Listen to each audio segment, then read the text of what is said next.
بسم اللہ الرحمن الرحیم۔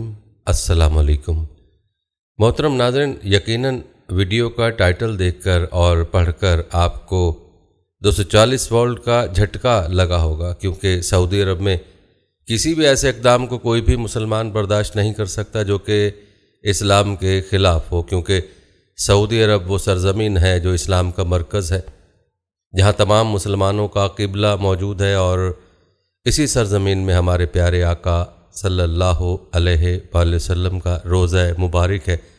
اسی لیے اس سرزمین کے ساتھ پوری دنیا کے مسلمانوں کے جذبات وابستہ ہیں، اور کوئی بھی ایسی خبر جو اسلامی اقدار کے خلاف ہو وہ پوری دنیا کے مسلمانوں کو مغموم کر دیتی ہے۔ ناظرین، حال ہی میں ایسی خبر سامنے آئی ہے کہ جس خبر نے پورے دنیا کے مسلمانوں کے جذبات کو مجروح کیا ہے، بلکہ اس خبر کو لے کر یہ بھی بتایا جا رہا ہے کہ یہ خبر دراصل قیامت کی نشانیوں میں سے ایک نشانی ہے جو پوری ہوئی ہے۔ ذرائع کے مطابق دارالحکومت ریاض میں کھولے جانے والے اسٹور میں شراب صرف غیر مسلم سفارتکاروں کو فروخت کی جائے گی۔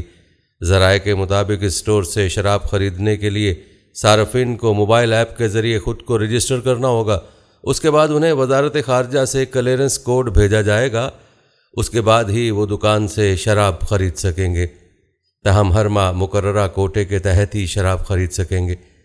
ناظرین، آپ کو بتاتے چلیں کہ اسے سعودی ولی عہد محمد بن سلمان کی قیادت میں حکومت کی جانب سے اٹھائے گئے ترقی پسند اقدامات کی سمت میں ایک کامیابی کے طور پر دیکھا جا رہا ہے، اور اس اقدام کو شہزادہ سلمان کے ویژن 2030 کا حصہ بھی سمجھا جا رہا ہے۔ ناظرین، یاد رہے کہ شراب پینا اسلام میں حرام ہے، لیکن سعودی حکومت ملک میں سیاحت اور کاروبار کو فروغ دینے کے لیے اپنے انتہائی قدامت پسندانہ موقف میں لچک لا رہی ہے، جو کہ انتہائی افسوسناک ہے۔ ناظرین، ذرائع کا کہنا ہے کہ یہ نیا اسٹور صرف ریاض کے ڈپلومیٹک علاقے میں ہوگا، کیونکہ اس میں کئی ممالک کے سفارت خانے ہیں اور سفارتکار اس علاقے میں رہتے ہیں۔ ناظرین، اگر غور کیا جائے تو آپ کو محسوس ہوگا کہ سعودی عرب نے یہ قدم ان غیر ملکی سفارتکاروں کی خوشنودی کے لیے کیا ہے، اور اس قدم کے اٹھانے پر یقیناً انہی سفارتکاروں نے سعودی حکومت سے درخواست کی ہوگی۔ البتہ ناظرین، وجہ جو بھی ہو، سعودی عرب کا یہ اقدام یعنی شراب کے کاروبار کی اجازت دینا نہ صرف قابل افسوس ہے بلکہ یہ قابل مذمت بھی ہے۔ ناظرین، کہا جا رہا ہے کہ یہ اسٹور اگلے چند ہفتوں میں کھل سکتا ہے۔ واضح رہے کہ سعودی عرب میں شراب پینے کے حوالے سے سخت قوانین ہیں۔ شراب پینے پر سینکڑوں کوڑوں کی سزا، ملک بدری، جرمانہ یا قید کی سزا کا انتظام ہے، لیکن اس کے باوجود سعودی حکومت کی جانب سے شراب خانے کی اجازت دینا ایک عجیب پیش رفت ہے، اور یوں لگتا ہے کہ اب سعودی حکومت اپنے ان قوانین کو تبدیل کرنے پر تلی ہے جو کہ اسلامی تعلیمات کے عین مطابق ہے۔ دوسرے الفاظ میں یوں کہا جا سکتا ہے کہ سعودی حکومت جدت پسندی کو فروغ دینے میں اسلام سے قطع نظر کرتی ہوئی دکھائی دے رہی ہے۔ یاد رہے کہ سعودی عرب کے ولی عہد شہزادہ محمد بن سلمان نے 2016 میں ویژن 2030 کے نام سے ایک پرجوش اصلاحاتی منصوبہ شروع کیا تھا۔ اس منصوبے کا مقصد سعودی عرب کی معیشت کو مضبوط کرنا اور تیل کی آمدنی پر انحصار کم کرنا ہے۔ اس سمت میں کام کرنے کے لیے سعودی عرب نے کئی ممالک کے ساتھ اسٹریٹجک شراکت داری کی ہے۔ سعودی عرب نے غیر ملکی سرمایہ کاری اور تجارت کو بڑھانے کے لیے مختلف سطحوں پر بہت سے اصلاحات کیے ہیں۔ ذرائع کے مطابق نجکاری سے ہیلتھ کیئر اور ہاؤسنگ کے شعبوں میں ملازمتوں کے مواقع بڑھے ہیں، جس کی وجہ سے شرح نمو میں نمایاں اضافہ دیکھا جا رہا ہے۔ ویژن 2030 کا بنیادی مقصد دیگر ممالک کے ساتھ شراکت داری کر کے سعودی عرب میں کاروبار کو فروغ دینا ہے تاکہ خوشحالی میں اضافہ کیا جا سکے۔ لیکن ناظرین، کیا آپ اس حق میں ہیں کہ خوشحالی لانے کے لیے اور ترقی کرنے کے لیے سعودی عرب کی سرزمین پر ایسے اقدامات کیے جائیں جن کی اسلام اجازت نہیں دیتا؟ اس حوالے سے آپ کی رائے کیا ہے؟ کمنٹ میں ضرور بتائیے گا، اور یہ بھی بتائیے گا کہ سعودی عرب میں شراب خانے کی اجازت کے بارے میں آپ کا کیا خیال ہے؟ ناظرین، آپ کو بتاتے چلیں کہ سعودی عرب کے اس اقدام کو قیامت کی نشانی بھی بتایا جا رہا ہے۔ سعودی عرب کے ان اقدامات کا قیامت کی نشانیوں کے ساتھ کیا تعلق ہے، اور نبی کریم صلی اللہ علیہ وآلہ وسلم کی احادیث میں اس کا کیا تذکرہ ہے؟ اس کی تفصیلات بھی آپ کو بتائیں گے، لیکن ناظرین، اس سے پہلے آپ کو شراب کے بارے میں اسلامی احکامات سے آگاہ کرتے ہیں اور آپ کو بتاتے ہیں کہ شراب پینے اور فروخت کرنے کے بارے میں قرآن و احادیث میں کیا احکامات ہیں۔ ناظرین، یاد رہے کہ اسلام دین فطرت ہے جو اپنے ماننے والوں کو پاکیزگی و پاک بازی، عفت و پاک دامنی، شرم و حیا اور راست گوئی و راست بازی جیسی اعلیٰ صفات سے متصف اور مزین دیکھنا چاہتا ہے۔ اس کے مقابلے میں بے شرمی، بے حیائی، بے عقلی، بدگوئی اور بے راہ روی جیسی رذیل و ملعون عادات سے بچنے کا حکم کرتا ہے۔ ناظرین، مطلوبہ صفات کی نشوونما اور ممنوع صفات کے سدباب کے لیے اسلام نے ہر اس چیز کے کھانے، پینے اور استعمال کی اجازت دی ہے جو حلال، طیب، پاکیزہ اور صاف ستھری ہو، جس کے استعمال سے صحت، قوت، طاقت، فرحت اور انبساط جیسی جسمانی ضروریات بھی پوری ہوتی ہوں، اور کردار و اخلاق جیسے عمدہ خصائل بنتے اور سنورتے ہوں۔ اس کے برعکس ہر اس چیز کے برتنے اور استعمال سے منع کیا ہے جس سے صحت ایمانی اور صحت جسمانی کی خرابی، عقل و شعور جیسی نعمت کا زوال اور تہذیب و اخلاق جیسی اعلیٰ اوصاف کے بگڑنے یا بدلنے کا اندیشہ اور شائبہ تک پایا جاتا ہو۔ ناظرین، یاد رہے کہ قرآن پاک اور سنت نبویہ کے نصوص قطعیہ اور صحابہ کرام کی تصریحات سے حلال و حرام کی وضاحت ہو چکی ہے، جن کی تفصیلات و تشریحات فقہا اور علماء امت مسلمہ کے سامنے پیش کرتے آئے ہیں۔ ایک مسلمان کے لیے جس طرح نماز، روزہ، زکوٰۃ اور حج کی فرضیت کا عقیدہ رکھنا، ان کا علم حاصل کرنا اور ان پر عمل کرنا فرض اور ضروری ہے، اسی طرح شراب، جوا، سود، زنا اور چوری کی حرمت کا عقیدہ رکھنا، اس کی حرمت کا علم حاصل کرنا اور اس سے بچنا بھی فرض اور ضروری ہے۔ ناظرین، آپ کو بتاتے چلیں کہ قرآن مجید میں شراب کی حرمت تدریجاً بیان ہوئی ہے۔ شراب کے رسیہ عرب معاشرے نے شراب کے متعلق سوال کیا تو اللہ تعالیٰ نے جواب ان الفاظ میں دیا: آپ سے شراب اور جوئے کی نسبت سوال کرتے ہیں، فرما دیں ان دونوں میں بڑا گناہ ہے اور لوگوں کے لیے کچھ دنیاوی فائدے بھی ہیں، مگر ان دونوں کا گناہ ان کے نفع سے بڑھ کر ہے۔ ناظرین، اس آیت میں شراب کی بابت سوال کے جواب میں اللہ تعالیٰ نے واضح طور پر فرمایا کہ اگرچہ شراب اور جوئے میں بظاہر کچھ فائدہ ہے، لیکن ان کا گناہ اور نقصان ان کے فائدے سے شدید تر ہے۔ ناظرین، ہر آدمی جانتا ہے کہ شراب پینے سے عقل جاتی رہتی ہے، اور یہی عقل ہی انسان کو تمام برائیوں اور افعال شنیعہ سے بچاتی ہے۔ روایت بتاتی ہیں کہ اس آیت کے نزول کے بعد بہت سی محتاط طبیعتوں نے مستقل طور پر شراب نوشی ترک کر دی۔ پھر کسی موقع پر نماز مغرب ہو رہی تھی، امام صاحب نے نشے کی حالت میں سورہ الکافرون میں لا اعبد ما تعبدون کی جگہ اعبد ما تعبدون پڑھا، جس سے معنی میں بہت زیادہ تبدیلی آ گئی، یعنی شرک سے اظہار برت کی جگہ شرک کا اظہار لازم آیا۔ تو اللہ تعالیٰ نے فوراً یہ آیت نازل فرمائی: اے ایمان والو، تم نشے کی حالت میں نماز کے قریب مت جاؤ یہاں تک کہ تم وہ بات سمجھنے لگو جو کہتے ہو۔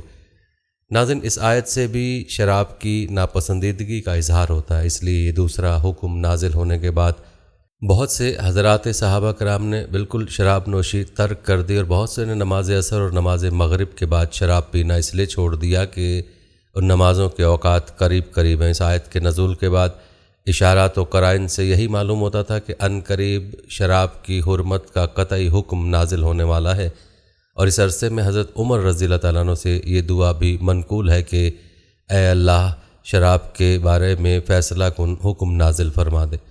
ناظرین، ذرا غور فرمائیں کہ تیسرے مرحلے پر سورہ مائدہ میں نہایت مؤثر انداز سے شراب کی حرمت بیان کی گئی ہے۔ شراب کی حرمت کے بیان کا انداز ایسا جامع ہے کہ کسی حرام اور ممنوع چیز کی حرمت کا اعلان اتنی جامعیت کے ساتھ نہیں کیا گیا، ساتھ ہی ساتھ حرمت کی علت و حکمت دینی و دنیاوی ہر دو پہلو سے بیان فرما دی ہے۔ چنانچہ ارشاد ہے: اے ایمان والو، بے شک شراب اور جوا اور عبادت کے لیے نصب کیے گئے بت اور قسمت معلوم کرنے کے لیے فال کے تیر سب ناپاک شیطانی کام ہیں، سو تم ان سے کلیتاً پرہیز کرو تاکہ تم فلاح پا جاؤ۔ شیطان یہی چاہتا ہے کہ شراب اور جوے کے ذریعے تمہارے درمیان عداوت اور کینہ ڈلوا دے اور تمہیں اللہ کے ذکر سے اور نماز سے روک دے۔ کیا تم ان شر انگیز باتوں سے باز آؤ گے؟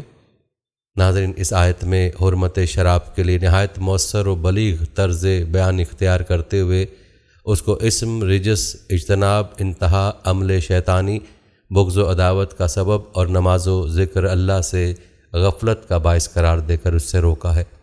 اور احادیث مبارکہ سے اس حرمت کی مزید وضاحت یوں ہوتی ہے کہ حضرت ابن عمر رضی اللہ عنہما بیان کرتے ہیں کہ رسول اللہ صلی اللہ علیہ وسلم نے فرمایا ہر نشاور چیز شراب ہے اور ہر نشاور شے حرام ہے، اور جس شخص نے دنیا میں شراب پی اور وہ شراب کا عادی توبہ کیے بغیر مر گیا تو آخرت میں شراب نہیں پیے گا، یعنی شرابی جنت کی شراب سے محروم رہے گا۔ ایک روایت میں کہ حضرت عبداللہ بن عباس رضی اللہ تعالیٰ عنہما بیان کرتے ہیں شراب کی قلیل و کثیر مقدار حرام کر دی گئی اور ہر مشروب جس سے نشہ آئے حرام ہے۔ ناظرین، آپ کو بتاتے چلیں کہ اسلام میں شراب پینے کی حرمت کے ساتھ شراب کی خرید و فروخت بھی حرام قرار دے دی گئی، جیسے حضرت جابر بن عبداللہ رضی اللہ تعالیٰ عنہ نے فتح مکہ کے سال رسول اللہ صلی اللہ علیہ وسلم کو یہ فرماتے ہوئے سنا جبکہ آپ صلی اللہ علیہ وسلم مکہ مکرمہ میں تھے، اللہ تعالیٰ اور اس کے رسول صلی اللہ علیہ وآلہ وسلم نے شراب، مردار، خنزیر اور بتوں کی بیع کو حرام قرار دے دیا ہے۔ ناظرین، بیان کی گئی تصریحات سے واضح ہوتا ہے کہ اسلام کی نظر میں شراب نوشی اور شراب فروشی دونوں قطعاً حرام ہے، اسے اجتناب لازم ہے۔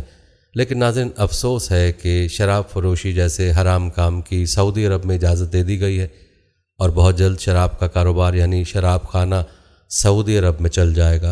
ابتدا میں اگرچہ یہ کہا جا رہا ہے کہ صرف ان لوگوں کے لیے شراب فروخت کرنے کی اجازت ہے جو غیر مسلم ہیں اور ان کے لیے مقدار بھی مقرر کی گئی ہے، لیکن یاد رہے یہ تو اس کاروبار کی ابتدا ہے، اور جس طرح سے ویژن 2030 کے نام پر شہزادہ محمد بن سلمان صاحب لگے ہوئے ہیں تو یہی کاروبار رفتہ رفتہ پورے ملک میں پھیل جائے گا۔ ناظرین، اس سے پہلے سینما گھروں، ڈانس کلبوں، میوزک فیسٹیولز جیسے ناپاک کاموں کے اجرا کی خبریں آپ سن چکے ہیں۔ یہ سب کیا ہے؟ اگر دیکھا جائے تو یہ سب عرب کی تباہی کا آغاز ہے۔ ناظرین، مثل مشہور ہے کہ چیونٹی کی جب موت آئے تو اس کے پر نکل آتے ہیں، اور یہی اس وقت عرب کا حال ہے کہ عرب کے حکمران خود اپنے ہاتھوں اپنی بربادی کو دعوت دے رہے ہیں۔ اگر اسلامی تاریخ اٹھا کر دیکھیں تو جن قوموں نے اپنے اسلامی اقدار کو چھوڑا ہے وہ قومیں برباد ہوئی ہیں، اور سعودی عرب میں اس وقت یہی ہو رہا ہے۔ سعودی عرب اپنے اسلامی اقدار سے منحرف خود کو بہت بڑے خطرے میں ڈال رہا ہے جو عرب کی تباہی کی وجہ بنے گا۔ اور ناظرین، عربوں کی تباہی دراصل قیامت کی واضح نشانی ہے جو احادیث نبویہ صلی اللہ علیہ وسلم میں بیان ہوئی ہیں۔ احادیث نبویہ صلی اللہ علیہ وآلہ وسلم اس حوالے سے کیا ارشاد ہے، آئیے آپ کو بتاتے ہیں۔ ناظرین، آپ کو بتاتے چلیں کہ حضور اکرم صلی اللہ علیہ وسلم نے قرب قیامت کی نشانیوں میں سے ایک نشانی یہ بھی بتائی ہے کہ قیامت کے قریب عرب ممالک تباہ ہو جائیں گے، اور ان ممالک میں ایسی تباہی آئے گی کہ کوئی روکنے والا نہیں ہوگا۔ عالم کفر ان پر ایسے چڑھ دوڑے گا جیسے بھوکے لوگ کھانے پر ٹوٹ پڑتے ہیں۔ یاد رہے کہ ایسا اسی وقت ہوگا جب عرب ممالک کمزور پڑ جائیں گے۔ یہ کمزوری مختلف حوالوں سے ہوگی، یہ کمزور معاشی لحاظ سے بھی ہوگی اور اخلاقی لحاظ سے بھی ہوگی، جیسا کہ پہلے بھی ذکر ہو چکا کہ سعودی عرب اپنے اقدار کو ختم کر کے اپنا نقصان کر رہا ہے۔ آج وہی عرب جو جرائم سے پاک ہے، یہی عرب جدت پسندی میں جو کام کیے جا رہا ہے، یہ کام اس ملک میں جرائم کو جنم دیں گے۔ آپ خود ہی سوچ لیں کہ شراب خانے بنیں گے، سینما گھر بنیں گے تو برائی نہیں پھیلے گی تو کیا پھیلے گا؟ البتہ ناظرین، عربوں کی تباہی کی ایک وجہ معیشت بھی ہوگی۔ آپ کو بتاتے چلے کہ امریکہ کے معروف میگزین نے اس حوالے سے کچھ عرصہ قبل ایک خطرناک آرٹیکل شائع کیا تھا۔ اس میگزین میں چین اور امریکہ کے درمیان حالیہ کشیدگی اور سپر پاور کی جنگ کے حوالے سے چین کا جھنڈا بنا کر اس میں بتایا گیا تھا کہ چین امریکہ سے تو معاشی جنگ جیت جائے گا لیکن دجالی قوتیں اسے جیتنے نہیں دیں گی۔ اس کے علاوہ مشرق وسطیٰ کے حوالے سے بھی اس میگزین میں خبر تھی کہ خلیجی ممالک کے تیل کے بعد صورتحال کیا ہوگی۔ میگزین نے اس کی بھیانک تفصیلات جاری شائع کی تھیں اور آرٹیکل میں کہا گیا تھا کہ عرب دنیا کے سنہرے دور کا خاتمہ ہونے والا ہے اور اس کی تکلیف اب سارا علاقہ محسوس کرے گا۔ ناظرین، اس آرٹیکل میں کہا گیا تھا کہ افریقی عرب ملک الجزائر اس وقت ہی سلامت رہ سکے گا جب تیل کی قیمت $157 فی بیرل سے زیادہ ہوگی، جبکہ اس وقت تیل کی قیمت $40 فی بیرل یا اس سے کچھ زیادہ ہے۔ اور یہ بھی کہا گیا تھا کہ عمان کو اپنی سلامتی برقرار رکھنے اور ملک کو چلانے کے لیے فی بیرل $87 چاہیے، جبکہ قطر ایک ایسا ملک ہے جو $40 فی بیرل پر سلامت رہ سکتا ہے اور سعودی عرب کو $90 فی بیرل تک چاہیے۔ ناظرین آپ کو بتاتے چلیں کہ اب عرب ممالک کو سمجھ آ گئی ہے کہ اب ان کے دن ختم ہونے والے ہیں، اس لیے اب وہ اپنا بجٹ کم کر رہے ہیں۔ آپ نے دیکھا ہوگا کہ کرونا کے بعد عرب ممالک میں لوگوں کو نوکریوں سے فارغ کیا گیا، ملازمین کی تنخواہوں میں کٹوتی کی گئی، اور عرب اب جان چکے ہیں کہ الیکٹرک کاروں کی وجہ سے مستقبل میں تیل کی ڈیمانڈ کم ہوگی، جس کی وجہ سے تیل کی قیمتیں بڑھنے کا بھی کوئی امکان نہیں۔ اسی لیے محمد بن سلمان کو صورتحال کا ادراک ہو گیا تھا، اور اسی وجہ سے اس نے 2016 میں ہی اپنا ویژن 2030 لانچ کر دیا تھا کہ آج سے 12-15 سال پہلے تیل نہیں بکے گا تو سیاحت کا کاروبار شروع ہو چکا ہوگا۔ لیکن ناظرین، تجزیہ نگاروں کے مطابق تباہی عرب ممالک کے سر پر کھڑی ہے اور اب ان کے پاس زیادہ وقت نہیں ہے۔ ناظرین یاد رکھیں، اللہ تعالیٰ کے پیارے رسول صلی اللہ علیہ وآلہ وسلم کی زبان مبارک سے جو پیش گوئیاں بیان ہوئی ہیں وہ یقینی ہیں اور پوری ہو کر رہیں گی۔ عربوں کی تباہی کب ہوگی یہ تو اللہ ہی بہتر جانتا ہے، لیکن یہ تباہی یقینی ہے اور ہو کر رہے گی۔ ناظرین آپ کو بتاتے چلیں کہ عربوں کی تباہی کے علاوہ بھی نبی کریم صلی اللہ علیہ وآلہ وسلم کی احادیث میں روایت موجود ہیں، جن میں سے کچھ تو حقیقت میں پوری ہو چکی۔ عربوں کے حوالے سے مزید روایت کیا ہے، آئیے آپ کو بتاتے ہیں۔ ناظرین روایت بتاتے ہیں کہ اللہ کے رسول حضرت محمد صلی اللہ علیہ وسلم نے قیامت کی نشانیاں بتاتے ہوئے فرمایا کہ اونٹ اور بکریوں کے چرواہے جو برہنہ بدن اور ننگے پاؤں ہوں گے وہ ایک دوسرے سے مقابلہ کرتے ہوئے لمبی لمبی بلڈنگیں بنائیں گے اور فخر کریں گے۔ ناظرین اس حدیث کے ذیل میں ایک بزرگ لکھتے ہیں کہ میرے نانا جان مولانا تاج الدین رحمہ اللہ کوئی 70 سال قبل حج پر گئے۔ وہ ہمیں بتلایا کرتے تھے کہ جب میں حج پر گیا تو وہاں کے عرب لوگ ہم حاجیوں سے رابطے کرتے تھے، تعلقات بناتے تھے، ایڈریس لیتے تھے اور پھر ہمارے یہاں آیا کرتے تھے، اور حاجی لوگ ان کے ساتھ تعاون کیا کرتے تھے، یعنی حج وہی کرتا تھا جو صاحب حیثیت ہوتا تھا، اور ایسے صاحب حیثیت لوگ بہت کم ہوا کرتے تھے۔ فرماتے تھے کہ میرے پاس بھی عرب لوگ آئے اور میں نے ان کے ساتھ تعاون کیا۔ ایسے ہی ایک عرب کے بارے میں انہوں نے بتلایا کہ میں پہلی بار حج پر گیا تو میں نے ریاض میں اسے ننگے بدن اور ننگے پاؤں دیکھا۔ جب دوسری بار گیا تو ریاض شہر میں وہ کئی منزلہ عمارت کا مالک تھا۔ میں اس کی دولت اور ریاض شہر کو دیکھ کر حیران رہ گیا۔ ناظرین عمارتوں کا یہ مقابلہ آج اپنے عروج پر پہنچ گیا ہے۔ دبئی میں برج الخلیفہ دنیا کی سب سے اونچی عمارت بن گئی، تو ساتھ ہی شہزادہ ولید بن طلال نے جدہ میں اس سے بھی بڑی عمارت بنانے کا اعلان کر دیا جو دھڑ دھڑ بنتی چلی جا رہی، یعنی مقابلہ اپنی انتہا پر پہنچ چکا ہے کہ عرب دنیا کی بلڈنگیں سارے جہاں سے اونچی ہو چکی ہیں۔ ناظرین بتانے کا مقصد صرف اس قدر ہے کہ پیارے آقا حضرت محمد صلی اللہ علیہ وسلم نے جو فرمایا وہ پورا ہو چکا ہے اور پیش گوئی پوری ہو کر اپنے نقطۂ کمال کو پہنچ چکی ہے۔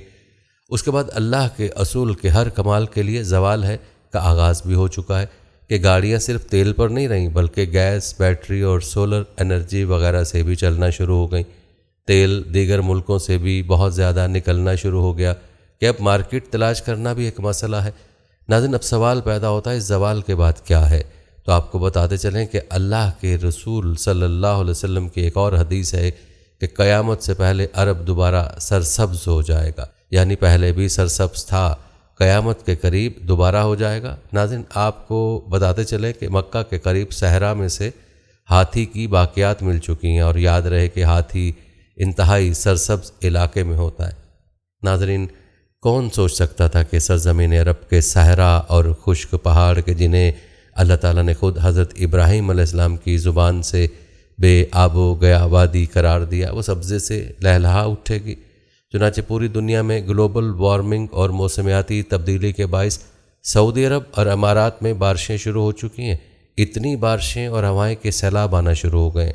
مکہ اور جدہ میں سیلاب آ چکے ہیں۔ ایک سیلاب چند دن پہلے آیا جس میں چند افراد لقمہ اجل بنے۔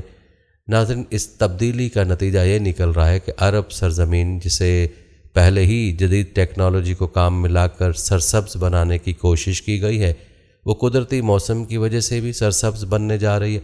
سعودی عرب گندم میں خود کفیل ہو چکا ہے۔ اب وہاں پہاڑوں، خشک پہاڑوں میں بارشوں کی وجہ سے سبزہ اگنا شروع ہو گیا اور پہاڑ سرسبز ہونے لگے ہیں۔ ناظرین مستقبل قریب میں بارشوں کی وجہ سے آخر کار حکومت کو ڈیم بنانا ہوں گے جن سے پانی کی نہریں نکلیں گی، ہریالی ہوگی، سبزہ مزید ہوگا، فصلیں لہلہائیں گی۔ یوں یہ پیش گوئی بھی اپنے تکمیلی مراحل سے گزرنے جا رہی ہے، اور جو میرے آقا صلی اللہ علیہ وسلم نے فرمایا اسے ہم اپنی آنکھوں سے دیکھتے جا رہے ہیں۔ ناظرین، امام احمد بن حنبل رحمہ اللہ اپنی مسند میں حدیث بیان فرماتے ہیں، جسے محدث عصر علامہ ناصر الدین البانی رحمہ اللہ نے سند کے اعتبار سے صحیح کہا ہے کہ اللہ کے رسول صلی اللہ علیہ وسلم نے بتایا مسلمانوں کے خون بہنے کی جگہ شام ہے۔ آج ہم دیکھ رہے ہیں کہ خون ریزی کے اعتبار سے شام کا علاقہ عراق کی سرزمین سے بھی آگے نکل گیا۔ یہ خون ریزی اس لیے بڑھ گئی ہے کہ لیبیا اور عراق کے صدر تو فوراً زندگی سے فارغ کر دیے گئے، جبکہ شام کا صدر تاحال باقی ہے۔ روس اور ایران اس کی پشت پر ہیں، اور اب روس عملی طور پر شام میں موجود ہے، جبکہ امریکہ اور برطانیہ وغیرہ اس کو فارغ کرنا چاہتے ہیں۔ یوں بشار الاسد کے برقرار رہنے کی وجہ سے شام کے مسلمانوں کا خون ارزاں ہو چکا ہے۔ ناظرین، مستقبل میں یہ جنگ اور فتنہ بڑھتا ہوا نظر آتا ہے۔ داعش کی شکل میں جو خارجی فتنہ موجود ہے اس نے بھی شام اور عراق میں خون ریزی کرنے میں کوئی کسر نہیں چھوڑی۔ عراق فتنے کی جگہ ہے۔ اللہ کے رسول صلی اللہ علیہ وسلم نے فرمایا کہ فتنے یہاں پیدا ہوں گے۔ ناظرین، یہ ساری پیش گوئیاں ہم دیکھ رہے ہیں۔ ناظرین، یاد رہے کہ شام دنیا کی قدیم ترین تہذیبوں میں سے ایک ہے، انبیاء کی سرزمین اور اسلامی تاریخ کے روشن ابواب میں شامل ہے۔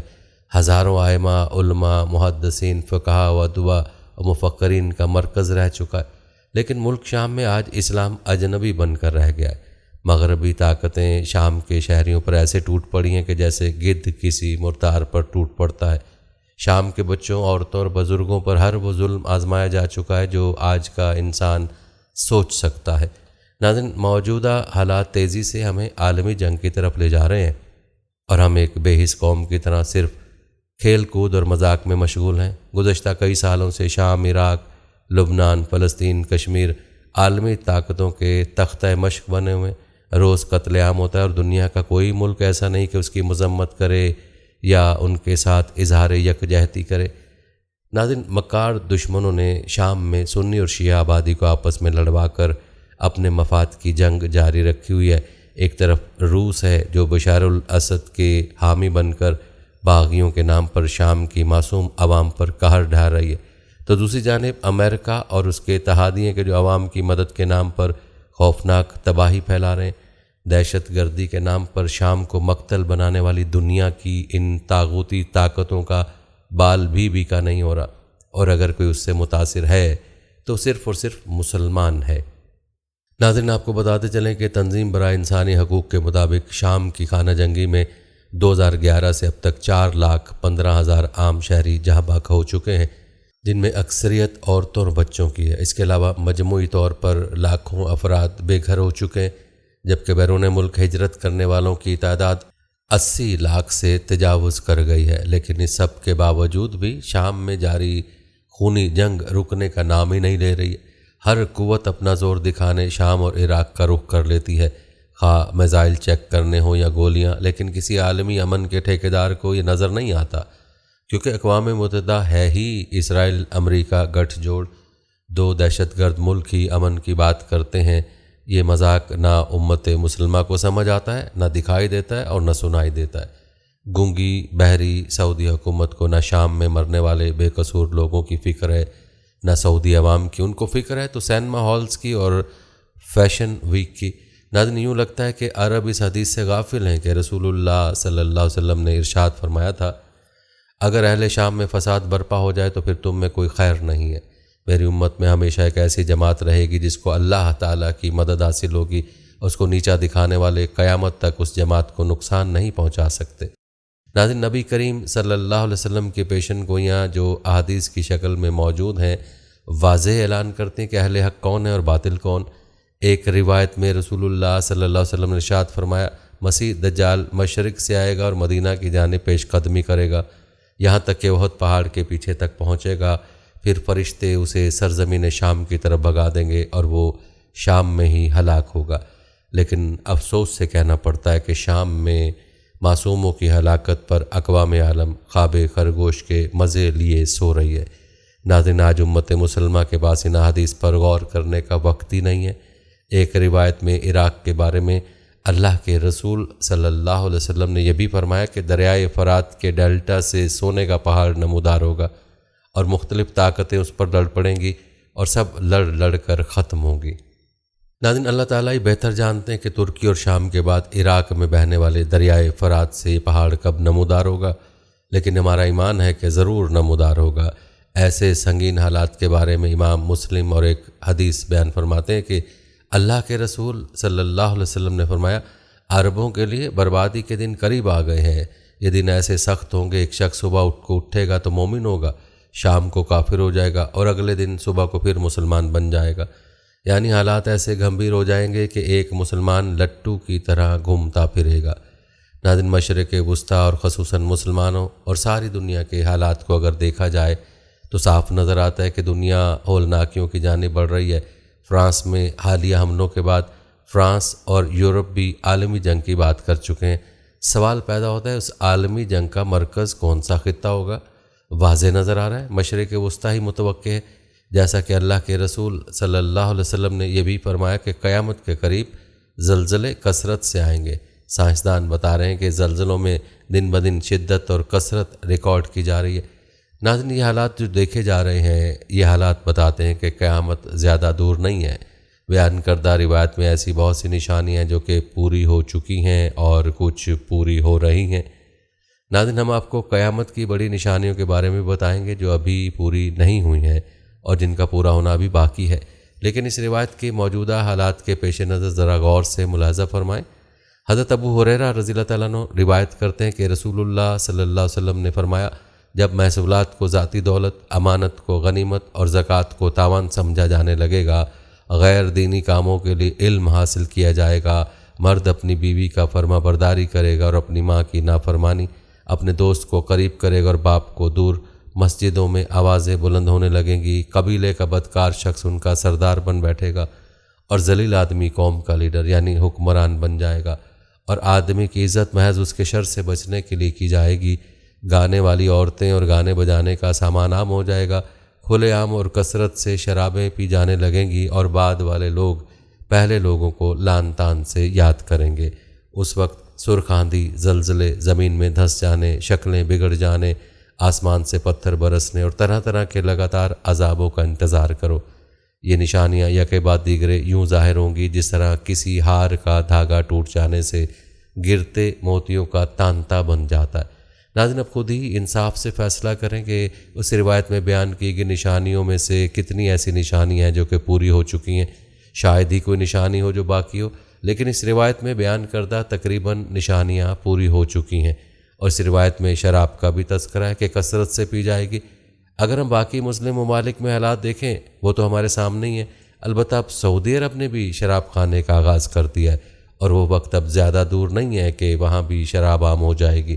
اللہ تعالیٰ سے دعا ہے کہ اللہ تعالیٰ ہماری حفاظت فرمائے، اور ورنہ ہم لوگ خود کو ہلاکت میں ڈالنے پر تلے ہوئے۔ آئیے آپ کو قیامت کی چند بڑی نشانیوں کے بارے نبی کریم صلی اللہ علیہ وسلم کی روایت بتاتے ہیں، لہٰذا ویڈیو کو اسکپ مت کیجیے گا۔ ناظرین، اس روایت میں نبی کریم صلی اللہ علیہ وآلہ وسلم نے قیامت کی 10 بڑی نشانیوں کا تذکرہ فرمایا ہے۔ حضرت حذیفہ ابن اسید غفاری رضی اللہ تعالیٰ عنہ کہتے ہیں کہ ایک دن ہم لوگ آپس میں قیامت کا ذکر کر رہے تھے کہ نبی کریم صلی اللہ علیہ وسلم ہماری طرف آ نکلے اور پوچھا کہ تم لوگ کس چیز کا ذکر کر رہے ہو؟ صحابہ نے عرض کیا کہ ہم قیامت کا تذکرہ کریں۔ تب آپ صلی اللہ علیہ وسلم نے فرمایا، یقیناً قیامت اس وقت تک نہیں آئے گی جب تک تم اس سے پہلے 10 نشانیوں کو نہ دیکھ لو گے۔ پھر آپ صلی اللہ علیہ وسلم نے ان 10 نشانیوں کو اس ترتیب سے ذکر فرمایا: دھواں، دجال، دعوت الارض، سورج کا مغرب کی طرف سے نکلنا، حضرت عیسیٰ ابن مریم کا نازل ہونا، یاجوج ماجوج کا ظاہر ہونا، اور چھٹی، 7ویں اور 8ویں نشانی کے طور پر آپ صلی اللہ علیہ وسلم نے 3 خسوف کا یعنی 3 مقامات پر زمین کے دھس جانے کا ذکر فرمایا۔ ایک تو مشرق کے علاقے میں، دوسرا مغرب کے علاقے میں، اور تیسرے جزیرہ عرب کے علاقہ میں۔ اور 10ویں نشانی جو سب کے بعد ظاہر ہوگی وہ آگ ہے جو یمن کی طرف سے نمودار ہوگی اور لوگوں کو گھیر ہانک کر زمین حشر کی طرف لے جائے گی۔ اور ایک حدیث میں یوں ہے کہ وہ ایک ایسی آگ ہوگی جو یمن کے مشہور شہر عدن کے آخری کنارے سے نمودار ہوگی اور لوگوں کو ہانک کر زمین حشر کی طرف لے جائے گی۔ نیز ایک روایت میں 10ویں نشانی کے طور پر یمن کی طرف سے یا عدن کے آخری کنارے سے آگ کے نمودار ہونے کی بجائے ایک ایسی ہوا کا ذکر کیا گیا ہے جو لوگوں کو سمندر میں پھینک دے گی۔ ناظرین، اپنی اس روایت میں قیامت کی 10 بڑی نشانیاں ملاحظہ فرمائیں۔ جہاں تک ان نشانیوں کی ترتیب کا معاملہ ہے تو اس بارے میں آپ کو محدثین اور اہل علم کی آراء مختلف ملتی ہے۔ البتہ ان نشانیوں میں سے چند کی تفصیل احادیث کی روشنی میں آپ کو بتاتے ہیں۔ ناظرین، بیان کی گئی حدیث میں نبی کریم صلی اللہ علیہ وسلم نے قیامت کی جو 10 بڑی نشانیاں اپنی امت کو بتائیں، ان میں سب سے پہلی نشانی دخان ہے، جو ایک بڑا دھواں ہوگا جو ظاہر ہو کر مشرق سے مغرب تک تمام زمین پر چھا جائے گا اور مسلسل 40 روز تک چھایا رہے گا۔ اس کی وجہ سے تمام لوگ سخت پریشان ہو جائیں گے۔ مسلمان تو صرف دماغ و حواس کی کدورت اور زکام میں مبتلا ہوں گے، مگر منافقین و کفار بے ہوش ہو جائیں گے، اور ان کے ہوش و حواس اس طرح ہو جائیں گے کہ بعضوں کو کئی دن تک ہوش نہیں آئے گا۔ یاد رہے کہ اس دھوئیں کا نام دخان ہے، جیسا کہ اس دھوئیں کا ذکر قرآن پاک کی سورہ دخان کی آیت نمبر 10 میں موجود ہے، اور حضرت حذیفہ رضی اللہ تعالیٰ عنہ اور ان کی تابعین کے قول کے مطابق اس آیت میں اسی دھوئیں کی طرف اشارہ کیا گیا ہے۔ اس آیت میں اللہ تعالیٰ کا ارشاد ہے، سو آپ اس دن کا انتظار کیجیے جب آسمان واضح دھواں لائے گا جو لوگوں کو ڈھانپ لے گا۔ یہ ہے دردناک عذاب۔ اس دن وہ کہیں گے، اے ہمارے رب، ہم سے اس عذاب کو دور کر دے، بے شک ہم ایمان لانے والے ہیں۔ اب ان کی نصیحت قبول کرنے کا وقت کہاں ہے، حالانکہ ان کے پاس واضح ہدایت دینے والے رسول آ چکے تھے۔ پھر انہوں نے اس رسول سے اعراض کیا اور کہا کہ یہ سکھائے ہوئے دیوانے ہیں۔ یاد رہے کہ اس آیت میں آسمان کے دھواں لانے سے مراد ہے قرب قیامت میں دھوئیں کا ظاہر ہونا، جیسا کہ قتادہ نے کہا اس آیت کا معنی ہے، یا محمد صلی اللہ علیہ وسلم، آپ ان کافروں کے ساتھ اس دن کا انتظار کیجیے جب آسمان پر واضح دھواں چھا جائے گا۔ ناظرین، آپ کو بتاتے چلیں کہ مذکورہ آیت میں دخان یعنی دھواں کے متعلق مفسرین کے مختلف اقوال ہیں۔ اس دھوئیں کی حقیقت کو جاننے کے لیے ان اقوال کا تذکرہ ضروری ہے۔ پہلا قول جس کے بارے میں حضرت علی، حضرت ابن عباس، حضرت ابن عمر، حضرت ابو ہریرہ رضی اللہ تعالیٰ عنہ اور زید بن علی، حسن اور ابن ابی ملیکہ وغیرہ فرماتے ہیں، دخان یعنی دھواں قیامت کی علامتوں میں سے، یہ ابھی تک ظاہر نہیں ہوا۔ یہ قرب قیامت میں 40 روز تک ظاہر ہوگا اور آسمان اور زمین کی فضا کو بھر لے گا۔ مومن پر اس کا اثر زکام کی صورت میں ظاہر ہوگا، اور کافر و فاجر کی ناکوں میں داخل ہو کر ان کے کانوں کے سوراخوں سے نکلے گا، ان کا دم گھٹنے لگے گا، اور یہ دھواں جہنم کے آثار سے ہے۔ حضرت ابو سعید خدری سے روایت ہے کہ رسول اللہ صلی اللہ علیہ وسلم نے فرمایا، یہ دھواں قیامت کے دن لوگوں میں ہیجان پیدا کرے گا۔ مومن پر اس کا اثر زکام کی صورت میں ظاہر ہوگا، اور کافر کے جسم میں داخل ہو کر اس کے کانوں کے سوراخوں سے نکلے گا۔ ناظرین، بیان کی گئی حدیث میں ایک بڑی نشانی ہے دابۃ الارض۔